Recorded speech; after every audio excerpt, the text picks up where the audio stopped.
Hello friends, back with a new story. इस story के अंदर एक सास होती है और एक बहू होती है। सास एक बड़ा सा कनस्तर ले जा रही होती है, इसके अंदर बहुत सारा घी भरा होता है। तो बहू ये बात देखती है, चीज़ देखती है, तो वो बोलती है अपनी सास को कि आप मुझे दे दीजिए, मैं उठा के जहाँ भी आपको रखना है रख देती हूँ।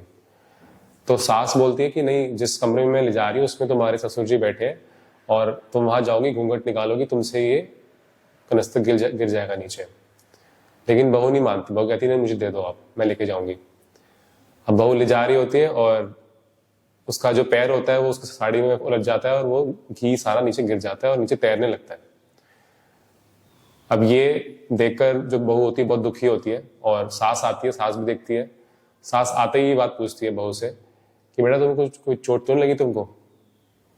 तो बहू को ये बात इतनी फील होती है कि उसके ध्यान में ये बात रह जाती है कि सास ने उसके घी को छोड़कर उसके अपनी बहू की तबीयत के बारे में चिंता ज्यादा की।